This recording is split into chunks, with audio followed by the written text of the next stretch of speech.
ዋው የምር ማርያም። ሰላም ውድ የነጋስ ኪችን ስፔስ ሰዎች እንዴት ናችሁ? ዛሬ በጣም ቀላል እንደዚሁም ፈጣን የሆነ ለቁርስና ለመክሰስ የሚሆን ቆንጆ አማራጭ ይዤላችሁ መጥቻለሁ። እንደዚህ እንደምታዩት 3 ድንችና እንቁላል ነው የምጠቀመው። 3ቱን ድንች ልጬ ይመጥቻለሁ። በዚህ በምታዩት መንገድ እፈቀፍቀዋለሁ ማለት ነው። እንደዚህ አድርጋችሁ ከፈቀፈቃችሁት በኋላ ወደ ጎድጓዳ ዕቃ ላይ እናረግና በውሃ እናለቀልቀዋለን። ስንፈቀፍቀው የሆነ ወተት ነገር ይመስላልው እና እሱ በደንብ እንዲወጣልን ማድረግ ነው። እንደዚህ እንደምታዩት ሙልጭ አርጌ አጥበዋለሁ። ማጥለያ ተጠቅሜ በደንብ እንዲጠላ አርጌ እንዲንጠፈጠፍ ሆን አረግና እዚህ ጋር መጥበሻ ጥጄ ዘይት ጨመር አርጌ አበስለዋለሁ ማለት ነው። እኔ እንደዚህ ያበሰልኩት ዛጋ በኋላ ከእንቁላሉ ጋር ብቻ ስናረገው ትንሽ አንዳንዴ ቀጭ ቀጭ ማለት ባህሪ ስላለው በጣም ጥብስ ሳይሆን ብስል እስከሚልን የሆነ በሰል ሲል ትለዩታላችሁ። እንደዛ ሲሆን ይበቃዋል።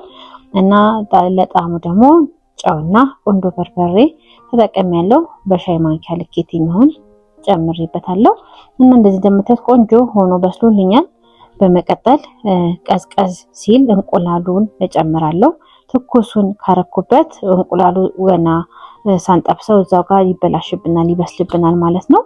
ስለዚህ ትንሽ ቀዝቀዝ ካለልኝ በኋላ ወደ ጎድጓዳ ዕቃ ላይ አድርጌ እንቁላል እመታና 3 እንቁላል የተጠቀምኩትኝ እጨምርበታለሁ።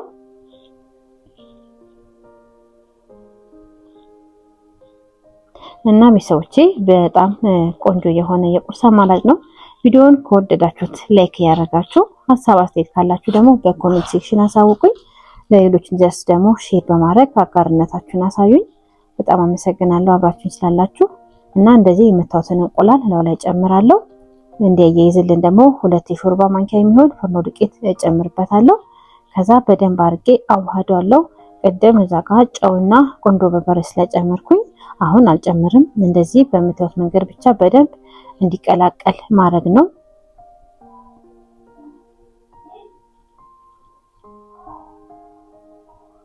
በደንብ ከተቀላቀለልን በኋላ መጥበሻችንን በድጋሚ እናግላለን። ዘይት የተወሰነ አርገን ሙሉን ከታች እስከ ላይ ጎን ጎኑንም እንቀባዋለን እንዳይጣበቅብን ማለት ነው ስንጋግር። ከዛ ወደ መጥበሻዬ በደንብ የተዋሃደውን ድንችና እንቁላል ካረኩ በኋላ እኩል መጠን አርጌ እጠፈጥፈዋለሁ ማለት ነው። እንደዚህ በምታዩት መንገድ አስተካክዬ እኩል እንዲበስልልን እናዘጋጀዋለን። እና እሳታችንን ቀነስ አድርገን በዝቅተኛ የእሳት መጠን እናበስላለን። አሁን የከታችኛው ያለው ይበቃዋል። እንደዚሁ ክዳኑን ተጠቅሜ ወይ ደግሞ በሌላ እናንተ በሚቀላችሁ ነገር አድርጋችሁ ገልብጠን ከስር ያለውን ደግሞ እናበስላለን። ያችሁት እንዴት እንደሚያምር ቆንጆ ሆኖ በስሎልኛል። በድጋሚ ከታችኛው ለጥቂት ደቂቃዎች ቢያንስ ለ5 ደቂቃ ያህል አበስለዋለሁ። እና አሁን ይበቃዋል፣ እናወጣለን። ከዛን ይሄንን ከሻይ ጋር ከወተት ጋር ከተለያዩ ምግቦች ጋር ማቅረብ ነው። በጣም ቀላል ነው። ሞክሩት ቤተሰቦቼ። ስለተከታተላችሁኝ በጣም አመሰግናለሁ። በቀጣይ በሌሎች ቆንጆ ቪዲዮዎች ቆንጆ የምግብ አማራጮች እመጣለሁ። ለዛሬው ግን በዚሁ ጨርሻለሁ። ቃልዬ እንዴት እንደሆነ አስተያየት ትሰጠናለች። አብራችሁኝ እስከመጨረሻው ቆዩ። ቻው ቻው። እሺ ቤተሰቦቼ እንግዲህ ያው የሰራነውን ስራ ልንቀምስ ነው። ዛሬ ደግሞ ቀለል ያለ ስራን የሰራ ነው በድንች። ያው ስራውን በደንብ ታዩታላችሁ።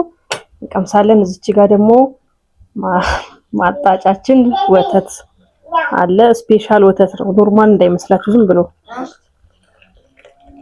ስፔሻል ወተት ለቁርስም ለመክሰስም ለሁሉም አማራጭ የሚሆን ነው። ቀለል ያለ በስመ አብ ወወልድ ወመንፈስ ቅዱስ።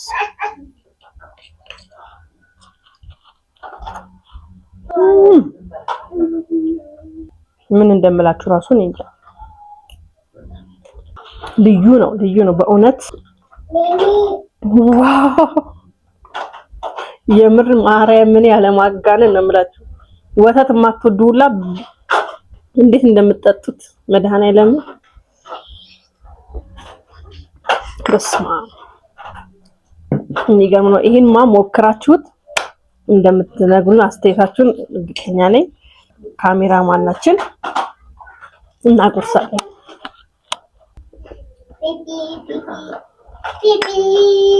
ይመቻችሁ።